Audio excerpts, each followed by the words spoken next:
दोनों जहां के सरदार, नबियों के नबी, इमामुल अंबिया क्या फरमा रहे मालूम है?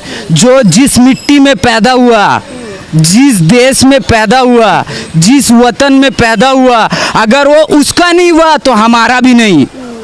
तो हमको इन लोग का सर्टिफिकेट नहीं चाहिए, हमको दोनों जहां के सरदार का सर्टिफिकेट चाहिए जो है। मुस्लिम आईटी स्टूडेंट क्यों सबके सामने बोला हम हैं आतंकवादी? आई गेट हिज सरकाज़म, क्योंकि हमारी गोदी मीडिया तो हर समय यही शोकेस करने में लगी रहती है। और मैं आपको ना लता हया मोहतरमा का एक छोटा सा शेर याद दिलाना चाहती हूँ कि गर मुसलमान है तो दहशत गर्द तो हो ही नहीं सकता, क्योंकि एक मोमिन ईमान वाला होता है, वो आतंक नहीं मचा सकता, उसका धर्म, उसका दीन उससे अलाउ नहीं करता। हे हाय हेलो नमस्ते जी, सत श्री अकाल, अस्सलाम वालेकुम।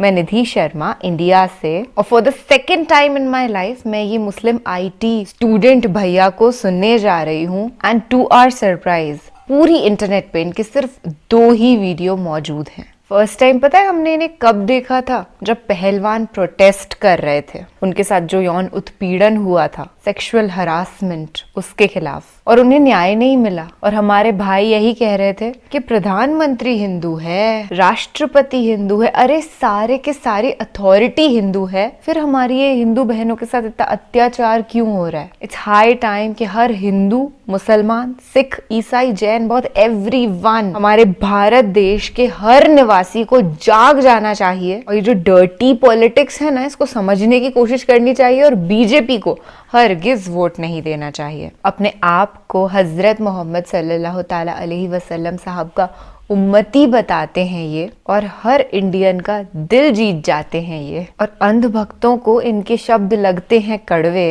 पर आप सब जानते हैं कि वो सब तो हैं 1 नंबर के। मैं बिल्कुल भी इस ब्लैंक को फिल नहीं करने वाली हूँ। एक बार हम हमारे प्यारे से भाई साहब को, मुस्लिम आईटी स्टूडेंट भैया को सुन लेते हैं, उसके बाद हम तफसीली गुफ्तगू करेंगे जो कि आप जानते हैं कि होगी प्यार भरी, मोहब्बत नुमा। हम लोग से देशभक्ति का सर्टिफिकेट हम लोग से मत मांगना। इंडिया गेट में लिखा हुआ जाकर के नाम पढ़ लेना। टीपू सुल्तान रहमतुल्लाह अलैह क्या बोले मालूम है? गिदड़ का 100 साल का जिंदगी से बेहतर है 100 शेर का 1 दिन का। हम लोग का प्रधान सेवक बोले थे कि ना, हुलिया से पहचानो, कपड़ा से पहचानो, ले पहचान पहचान तो है आतंकवादी है हम लोग। तुम लोग का सर्टिफिकेट नहीं चाहिए। ये जो आप लोग जो बड़ा बड़ा मिनिस्टर बन के बैठे हो ना, डॉक्टर बाबा साहब भीमराव अंबेडकर का खैरात है तुम लोग को, समझा? तुम लोग का औकात क्या है? राम भगवान का पीछे जो लोग चोला पहन के छुपा हुआ है, वो तो एक परिंदा को भी मारने के लिए मना कर रहे हैं, और उनका नाम लेकर के यहाँ इंसान को मार दे रहा।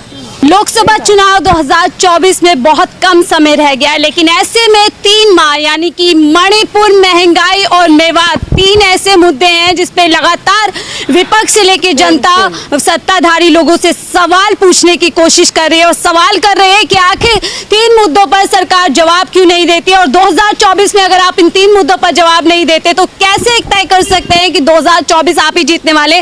इस पर ज्यादा बातचीत करने के लिए हमारे साथ इरफान है, जो कि एक वायरल फेस है और ये एक आईआईटी स्टूडेंट भी है। इनके उल्ले पे न जाइएगा, लेकिन जब ये बोलते हैं तो बेबाकी से बोलते हैं और सवाल वाजिब उठाते हैं। इरफान, क्या कुछ कहेंगे आप? 3 माह से जो सवाल उठ रहे हैं मणिपुर को लेकर के, मेवात को लेकर के और महंगाई को लेकर के, तीनों ऐसे मुद्दे हैं जो कहीं ना कहीं जनता से जुड़े हुए हैं। अपनी बहन लोग को लंगा करके घुमाया जा रहा, वो कौन है?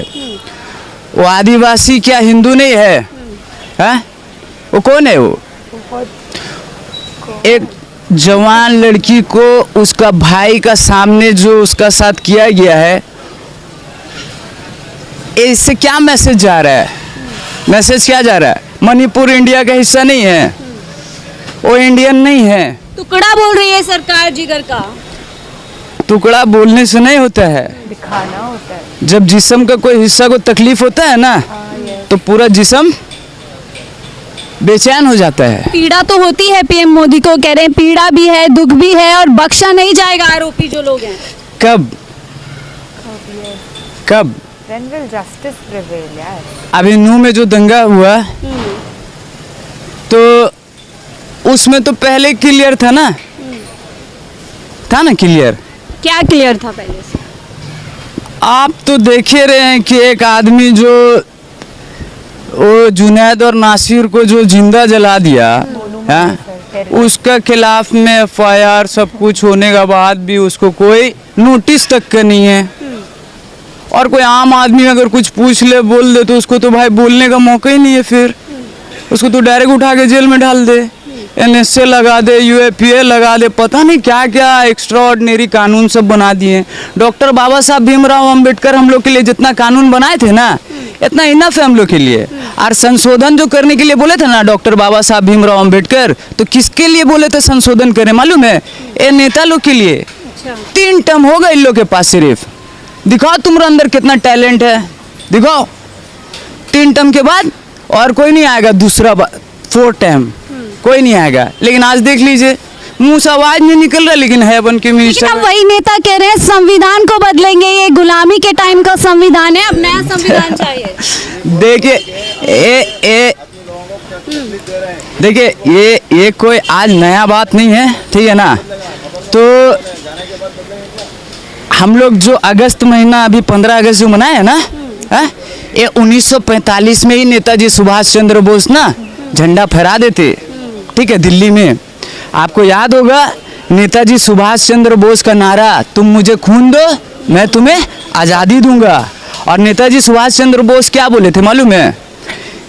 ऑल इंडिया रेडियो बीबीसी में आज भी उनका रिकॉर्डिंग महफूज है, ठीक है। वो बोले थे कि हम आ रहे आज़ाद हिंद फौज को लेके दिल्ली, आप हम लोग का सहयोग करिए। गांधी जी को बोले थे हमको महात्मा नहीं बनना है, हमको महात्मा नहीं बनना है, आप ही रखिए महात्मा का उपाधि, खाली आप हम लोग का सहयोग करिए। लेकिन उस वक्त भी कुछ लोग थे जो ब्रिटिश एम्पायर का इन्फॉर्मर थे, जो बता दिए थे कि ये देखिए मणिपुर, नागालैंड, ईटानगर होते हुए आज़ाद हिंद फौज को नेताजी सुभाष चंद्र बोस लेकर के आ रहे हैं। क्या हुआ भाई? ये बात जब ब्रिटिश एम्पायर को पता चला, वो पहले से वेलकम करने के लिए अपना आर्मी उतार दिया। जब आमना सामनी हुआ तो लोग घबरा गए, भूखा लंगा लोग के पास इतना एडवांस वेपन कहाँ से आ गया? तो पता चला विक्टोरिया, रानी विक्टोरिया जो उस टाइम की किंग थी, क्वीन थी, तो उसको पता चला इसका पीछे जापान खड़ा हुआ है। कौन है भाई? जापान खड़ा हुआ। कोई बातचीत नहीं, डायरेक्ट। अभी आप रशिया और यूक्रेन का तो जंग देखे रहे होंगे, साल भर से ज़्यादा हो गया। हर दिन ये लोग बोलता है रशिया गिरा देगा न्यूक्लियर, रशिया मार देगा न्यूक्लियर, मार रहा है। उस टाइम कोई आर्ग्यूमेंट नहीं, डायरेक्ट जाकर के हिरोशिमा नागासाकी में न्यूक्लियर बम गिरा दिया। जब ये चीज़ नेताजी सुभाष चंद्र बोस को पता चला, वो तो रहम दिल वाले, वो बोले भाई मेरा चलते, आज़ाद हिंद फौज का चलते, हम लोग का चलते एक देश पूरा तबाह बर्बाद हो गया, हम जाएंगे देखने के लिए। जब नेताजी सुभाष चंद्र बोस जा रहे थे ना देखने के लिए, तो वही शख्सियत थे जिसको आज ही लोग हम लोग का दुश्मन बता रहे हैं ना, वही चाइना के माऊ थे जो बोले नेताजी आप मत जाइए, ब्रिटिश एम्पायर आपको भूखा भेड़िया जैसा खोज रहा वहाँ पे। लेकिन नेताजी रहे, वो बोले नहीं मेरा चलते एक देश तबाह बर्बाद हो गया, हम कैसे नहीं जाएंगे। वो गए वहाँ, ठीक है। नेताजी का भी जिक्र किया, उनके नारे का भी जिक्र किया कि तुम मुझे खून दो मैं तुम्हें आज़ादी दूंगा। वही नारा जिंदगी में अगर हम किसी को नेता मानते हैं तो वही शख्सियत है जिसका नाम है नेताजी सुभाष चंद्र बोस। वो अपने से नहीं है उपाधि लिए थे नेता वाला, उनको वर्ल्ड में दिया गया है नेता का उपाधि, ठीक है। चलिए इसी से जुड़ा एक सवाल लेती हूँ। अब उन्हीं के इसी नारे को वर्तमान समय में एक बाबा इस्तेमाल करते हैं कि तुम मुझे खून दो मैं तुम्हें हिंदू राष्ट्र दूंगा, उसको कैसे? अरे अच्छा एक बात बताइए, धर्म तो सनातन है, जो आर्य समाज का, ब्राह्मण समाज का जो धर्म है वो सनातन है, हिंदू तो कोई धर्म ही नहीं है। अच्छा, कहाँ पे लिखा है? एक जगह कहीं बता दीजिए, गीता में, रामायण में, वेद में हम लोग पढ़े हैं, पढ़े हम लोग जान रहे हैं। डॉक्टर बाबा साहब भीमराव अंबेडकर क्या बोले मालूम है? जो समाज अपना इतिहास नहीं जानता वो अपना फ्यूचर कभी नहीं लिख सकता। बाबा साहब भीमराव अंबेडकर जब इंग्लैंड से पढ़ कर गए थे ना, तो आ करके बोले हमको इस्लाम धर्म में रुचि है, आना है, जानना है। तो उस वक्त भी पालतू कुत्ता लोग बैठा हुआ था, उन लोग जाके बोला बाबा साहब आप इस्लाम धर्म में रुचि रखते, आना चाहते तो किस में आइएगा? शिया में आइएगा, सुन्नी में आइएगा, वहाबी में आइएगा, अहले हदीस में आइएगा। तो बाबा साहब बोले कि हम तो जानते थे अल्लाह एक, मोहम्मद एक, कुरान एक, इस्लाम एक, लेकिन जब यहाँ कोई एक है ही नहीं तो हम किसी में नहीं जाएंगे। क्या बात। क्योंकि उनको मालूम था मेरा समाज तो ऑलरेडी 12,000 14,000 जाति में लोग बांट के रखा है। अगर हम इस्लाम धर्म कबूल भी कर लेंगे तो क्या फायदा होगा, मेरा समाज को फिर से बांट देगा। बाबा साहब कोई भी इसमें मसलक में नहीं गए। 23 ईयर्स वो वेट करे, कितना साल, 23 साल वो वेट करे। 23 साल का बाद गौतम बुद्ध का धम्म को एक्सेप्ट किए। ये धर्म नहीं है, धम्म है, ज्ञान है, विचार है, जो बाबा साहब भीमराव अंबेडकर ना संविधान में हम लोग को दिए है। वो क्या है, सबसे पहला चीज फ्रीडम, आज़ादी। हम लोग को मालिक बोल रहा तुम लोग सब आज़ाद है, जैसा मन है जी लो, लौट के तो मेरे ही पास आना है। ठीक है, इक्वेलिटी, तो हम लोग को इक्वेलिटी मतलब सब एक है, कोई ऊंचा नहीं, कोई नीचा नहीं, कोई काला नहीं, कोई गोरा नहीं, कोई अमीर नहीं, कोई गरीब नहीं, सब एक है। तो हम लोग को मालूम, अल्लाह हम लोग को बोल रहे तुम लोग सब इब्ने आदम है, आदम अलैहिस्सलाम का औलाद है, सब एक है, कोई ऊपर नहीं, कोई नीचे नहीं, कोई काला नहीं, कोई गोरा नहीं। इवन ना मोहम्मद सल्लल्लाहु अलैहि वसल्लम से अराफात के मैदान पे ये भी बुलवाएं किया है, नबी जी कह दीजिए कोई अरबी को कोई अजमी में कोई फजीलत नहीं, कोई अजमी को कोई अरबी पे कोई फजीलत नहीं, सब एक है। ठीक है, अरबी और अजमी का जब बात बोल दिए तो यहाँ काला गोरा का हम क्या बात करें, जहाँ के मोहम्मद सल्लल्लाहु अलैहि वसल्लम है। लेकिन अभी गुलाम नबी आज़ाद कह रहे हैं कि आप सारे जितने भी सबसे पुराना जो धर्म है वो हिंदू है और जितने भी हम लोग हैं वो उसी धर्म से निकले हुए लोग हैं। आप एक बात बोलना चाहते, देखिए कांग्रेस पार्टी राहुल गांधी नहीं है, राहुल गांधी कांग्रेस पार्टी नहीं है, राहुल गांधी है। इनका जो पिताजी थे ना उनका भी इन लोग हिसाब लगा दिया। ठीक है, ये लोग तो शहादत वाला फैमिली है इनका।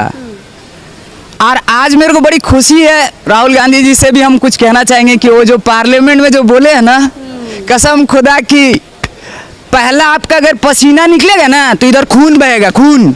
ठीक है, तो आप लोगों को बहुत खुशी हुई जो उन्होंने। एक बात और बोलना चाहते हैं, न बंदूक रखते हैं न तलवार रखते हैं, सीना में जिगर और जिगर में अपना अल्लाह का नाम रखते हैं। अरे वाह। तो आप लोगों को राहुल गांधी ने जो बयान दिया संसद के अंदर, भारत माता पे तमाम सवाल उठाए, आप लोगों को काफी खुशी हुई इस बात से? देखिए हम इतने ही जानते हैं कि राहुल गांधी कांग्रेस पार्टी नहीं है, कांग्रेस पार्टी को तो दिमक का जैसा खा गया। कौन लोग खा गए? वो जान रहे हो, उनका जो थिंक टैंक बैठा हुआ है ना, उन लोगों को पता है कौन खाया है। ये जो बड़ा बड़ा थिंक टैंक जो चला रहे हैं ना, उन लोग सब जान रहे हैं कि किसको लाना है और किसको हटाना है। लेकिन भाजपा क्यों आरोप लगाती है कि बस परिवारवाद के आरोप लगाती है तमाम की ये राहुल गांधी और एक परिवार की लड़ाई है, परिवार सत्ता में आना चाहता है बस। अच्छा, आप परिवार किस बेस पे ये लोग ये बात बोलते हैं, हमको तो समझ में नहीं आता। एक आदमी जो कभी बैट और बॉल पकड़ा नहीं, वो आज बीसीसी का अध्यक्ष बन के बैठा हुआ, ये परिवार नहीं है, ये क्या है? वो वहाँ सऊदी अरब दुबई में शेख लोग का साथ जी हुजूरी कर रहा है, उसका बेटा जी हुजूरी करे तो ठीक है, और यहाँ पर वो वही SC ST OBC को मुसलमान का दुश्मन बताए। क्या मजाक है? ये तो मजाक है ना कर रहे लोग हम लोग। तो खेल के मैदान में है ना, यहाँ राजनीति की बात कर रहे हैं वो लोग। तो वहाँ पे भी राजनीति हो रहा ना, वहाँ पे भी राजनीति हो रहा। अगर यहाँ हिंद का मुसलमान, भारत इंडिया का मुसलमान है तो वो कौन है जिसका साथ गला में हाथ डाल करके घूम रहे हैं? वो कौन है? अरब का शेख लोग है, ज़्यादा दौलत है इसलिए वो अच्छा आदमी, गरीब है तो वो अच्छा नहीं, वो कीड़ा मकोड़ा है। अच्छा, वापस से माँ से मेवात पे आ जाते हैं। मेवात में जो हिंसा हुई, जिस तरीके की हालात हमने देखे, तस्वीरें सामने आई, तमाम लोगों के घर गिरा दिए गए, उसको आप किस तरह से देखते हैं? देखिए हम लोग को ये देश जो अखंड भारत जो बोल रहे हैं ना, उन्हीं लोग इसको खंड किया है। ठीक है, आज हम आपको एक बात बता दे रहे हैं, 47 में मुसलमान को किससे लड़ाया गया था? सिख कौम और जाट से लड़ाया गया था। आज भी लोग यही प्लानिंग है। लेकिन जाट तो किनारा कर गए, कहते हैं हम नहीं। तो मालिक का शुक्र है, हम मालिक से दुआ करते, मालिक इब्ने आदम को सद्बुद्धि दे। एक इंसान को दूसरा इंसान से लड़ा करके उसको कौन मालिक स्वर्ग देगा? कौन मालिक स्वर्ग देगा? और राम भगवान का जहाँ तक का बात है ना, राम भगवान का पीछे जो लोग चोला पहन के छुपा हुआ है, वो तो एक परिंदा को भी मारने के लिए मना कर रहे हैं, और उनका नाम लेकर के यहाँ इंसान को मार दे रहा। लेकिन ये कहाँ तक सही है? एक जगह से एक धार्मिक यात्रा जा रहे हो, उस पर पत्थर पथराव कर देना, ये कहाँ तक आप सही मानते हैं? नहीं, इसके तो हम भाई, ये गलत है। कोई भी हो भाई, हम लोग देखिए कौन सा ऐसा पूजा, सरस्वती पूजा, दुर्गा पूजा, काली पूजा, गणेश पूजा, ऐसा कोई पूजा नहीं जो हम लोग सेलिब्रेट नहीं किए, ठीक है ना। और मेरा सेकेंड प्राइज बुक रहता था साक्षी गौशाला। मेरा जगह का नाम क्या है? टाटा नगर, जमशेदपुर, साक्षी गौशाला। जगह का नाम क्या है? साक्षी गौशाला। वहाँ छोड़िए, हम क्या बोले यार, इन लोग हम लोग को पाठ पढ़ा रहा। कह रहे हैं मिनी पाकिस्तान बन चुका है मेवात, जहाँ पर इस तरीके से किसी और धर्म के लोगों को आना जाना या यात्रा निकालना मुश्किल हो चुका है। आप अभी निजामुद्दीन में खड़ी हैं, बंगले वाली मस्जिद है, पूरा दुनिया का मरकज है। आपको कोई भी ऐसा फीलिंग्स आया है क्या? कुछ ऐसा फील हुआ यहाँ के कोई मुसलमान आपसे कुछ मिसबिहेव किए क्या? दीदी अगर किए तो मेरे को मुंह खोल करके बोलिए कि कोई भी मेरे साथ मिसबिहेव। आरोप क्यों लगते हैं मुसलमान समुदाय पे, इस तरीके के आरोप क्यों लगते हैं कि मिनी पाकिस्तान बना दिया, इनको पाकिस्तान भेज देना चाहिए, ये लोग जो है राष्ट्र के बारे में नहीं सोचते हैं? देखिए हम एक चीज और बोलेंगे अभी, ठीक है ना। दोनों जहां के सरदार, नबियों के नबी, इमामुल अंबिया क्या फरमा रहे मालूम है? जो जिस मिट्टी में पैदा हुआ, जिस देश में पैदा हुआ, जिस वतन में पैदा हुआ, अगर वो उसका नहीं हुआ तो हमारा भी नहीं।